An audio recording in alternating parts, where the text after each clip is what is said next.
Hello and welcome. In this video I'll be showing you how to take off and land in the Anubis C-130J Hercules mod. Now before we get started we need to set some controls up.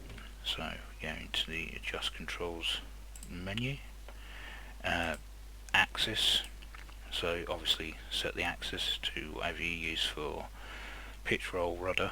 I've got wheel brake set up on my rudder pedals. I've got a zoom function, and I've only got one. Well, I do have two throttle levers, but I'm using them as just one at the moment. Next we will need to go to flight controls. You'll want to set your flap switches. I have mine as increment up and down instead of just straight 0, 50 and 100%. Obviously you're going to want to set your trim, and also this one will be quite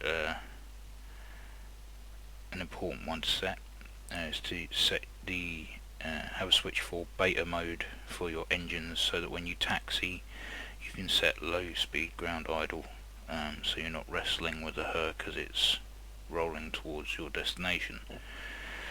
I've got mine as a slider, and I've also set it so that it goes from normal flight mode through beta into full reverse, so that way that I can use full reverse when I come into land, but also if I go straight into reverse and throttle up ever so slightly, it will click over into beta mode and I can set my ground idle that way. Just my preference, but you can obviously set up as you wish. So getting inside, we're going to taxi to the runway. I want to set low speed ground idle so that I'm not wrestling with it. So I don't want to roll backwards, so I'm going to set my parking brake. So put my toe brakes down, hold the parking brake down with my right mouse button, let go of the toe brakes, let go of the mouse button. Now parking brake is on. Now there's the throttle quadrant just there, and these are the low speed ground idle switches here. Now this is what happens when I do the full reverse on the switch. And you see I'm now in full reverse mode. But if I inch my there we go, my throttle forward slightly, we are now in the beta zone, and we can now set these and light these up, and we are now in low speed ground idle. So if I take my parking brake off and throttle up slightly, we can taxi to the runway without having to worry about wrestling to and fro, because obviously being a prop, there is an element of torque steer that will drag you to the left as you try and make your way to your destination. So this eliminates that.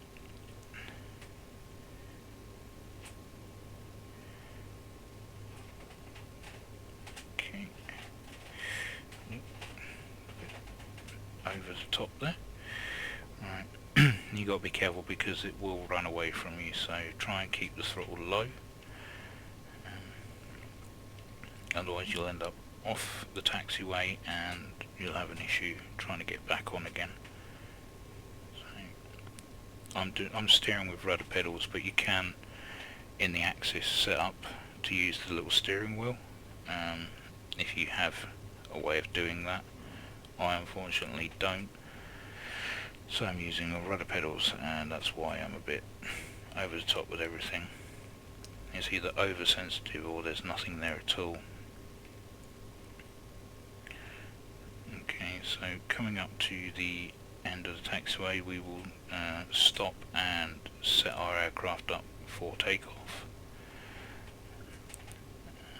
So if we just stop on the taxiway just here, throttle right back, put the brakes on.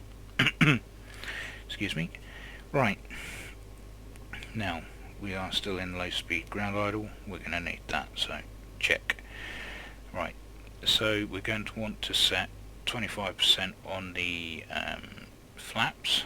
So as you can see down here, this is our friend in telling us what speeds we should be, well, the V1, VR and V2. Obviously V1 being the refusal point.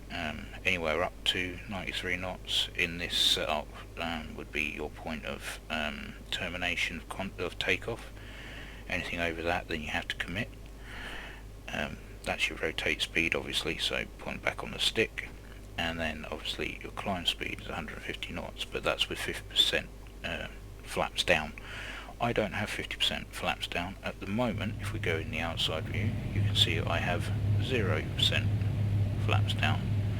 But if I drop it a notch, I'm going to put it into 25% for takeoff.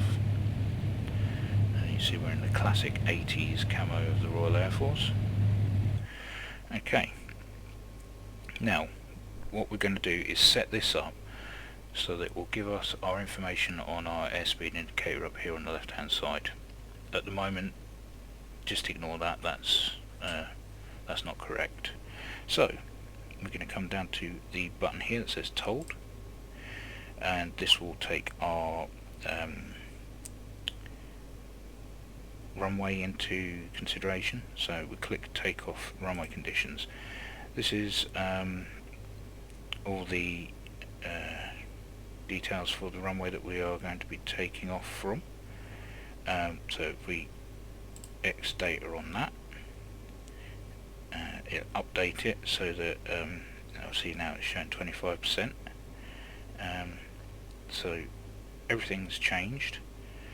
So we go over to index, click index, click takeoff data, and now we have our new data for takeoff. So our V1 is 91 knots, rotate speed is 111, and V2, our climb, is still 150. Now, I don't want to keep looking down here to remember what I'm doing. So if we click X data there, it will now switch it over here. So I've got my V1 and my rotate here. So once I get up to speed, I'll know when to take off, when my refusal point will be at, and when my rotate point will be at. Now, that's all set up. We're going to taxi onto the runway. Throttle up slightly.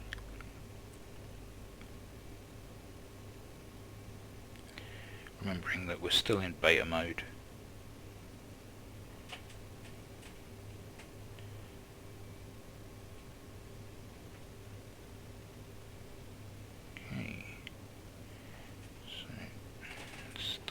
Here, throttle back.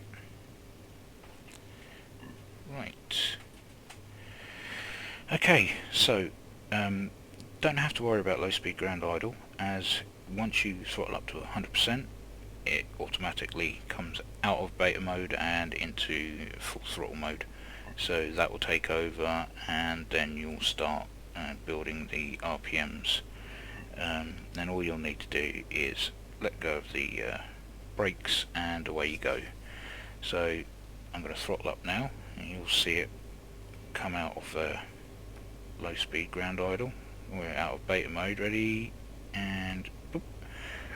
So there we go, we're in full mode, and you can hear the pitch change. Now once I let go of the brakes, I'm now going to have to fight with the Herc to keep it straight, and this will be up until about 65 to 70 knots, and then it will start to behave itself. So I'm going to let go of the brakes in 3, 2, 1, and off we go. As you can see, the torque steer is already starting to take effect, and you've got to try and find a sweet spot, otherwise you end up waving all over the runway, which I normally do. But as you can see, we're over 70 knots now, past the V1, almost at the rotate speed, and rotate. And there we go, we're up. Okay, so gear is up. Wait for the lights to go out. There we go, up and locked, just to make sure. Yep. Okay, bring the flaps up. Okay, and now we can climb happily. Now, I'm going to get downwind, and then I will, well, I'm going to cut to when I'm downwind, and then we can carry on from there. So I'll jump cut now. So as you can see, we are now coming off the end of the runway. I'm going to do a long downwind so that we can get the aircraft fully set up properly towards the landing. Just taking my time, getting the aircraft dirty, and also setting up the computer to let us know our approach speeds and touchdown speeds. Now gonna throttle back, let the aircraft just slow down, trim out. Once we get below 160, I'll drop the gear.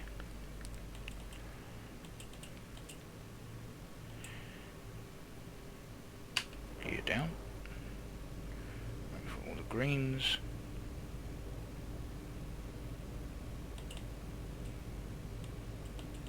Okay, so all green and we're all good. Okay, so throttling up slightly so that we don't lose too much speed, and trimming out the drag that's caused by the wheels. I'm going to drop one notch of flap to 25%. As you can see, the lift is instantaneous and my nose just wants to climb, so just be wary of that.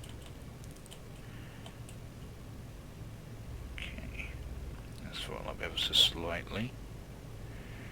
Don't want to drop out of the sky. I tend to leave it at around about 140 knots. Drop to 50%. Okay, let's think about turning in.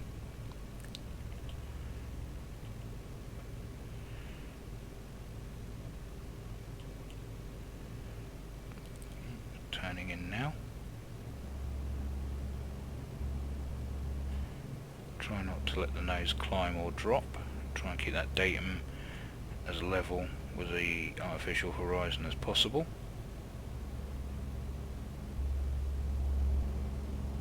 Okay, so there's the lake and there's the runway.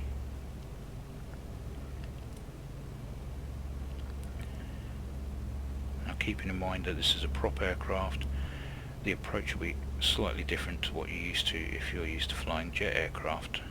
With jet aircraft, you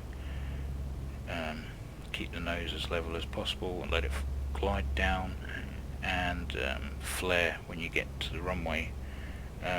With the prop, it's ever so slightly different in the fact that you are nose down on approach, as it does like to climb away if you become level.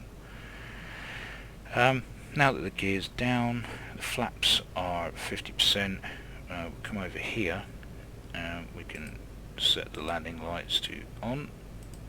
Should have done that on takeoff really, but one thing that I forgot. So those are extended and lit. Okay, so we get the speed down again to 140. And we'll drop the flaps full as we're on finals.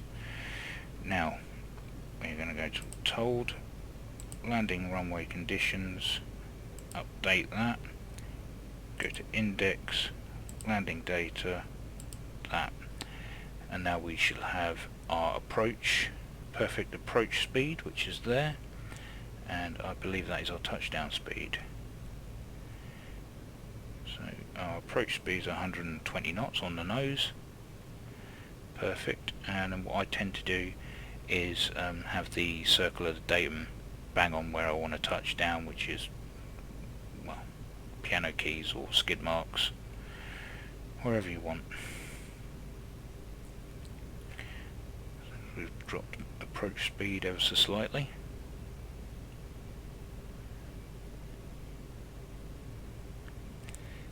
Do have a slight side wind of 5 knots, so there's a little bit of wrestling going on.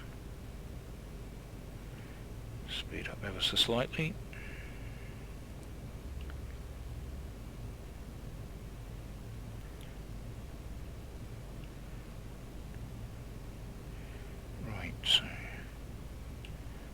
do is once we get over the threshold, we'll throttle down a little bit more until we get nearer to the touchdown point, and then we'll throttle right back and just let it gently plonk itself down on the runway, and then we'll do the reverse thrust. And this is where you'll see why I set the set my button as full reverse, because it comes in very handy. So here we go, almost over the threshold.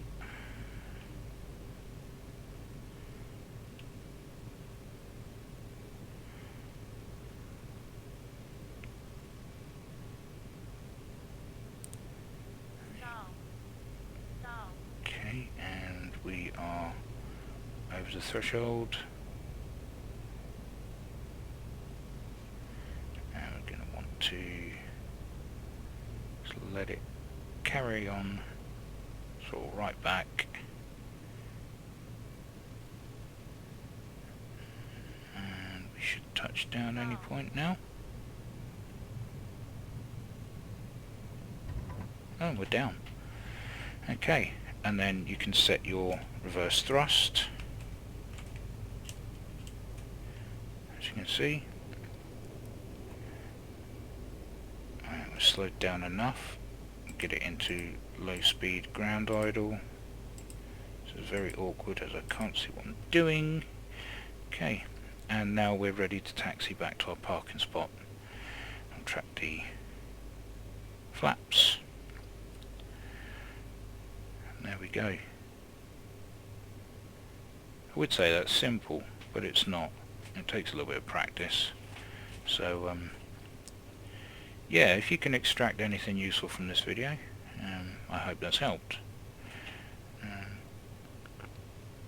There will be more on the C-130 coming up with AC-130, the Harvest Hawk, and parachute drops, and obviously how to drop a mother of all bombs. So look out for those if you haven't seen anything like it already, which you most probably already have. But anyway, thank you for watching, and as always, take care, and I'll catch you in the next one.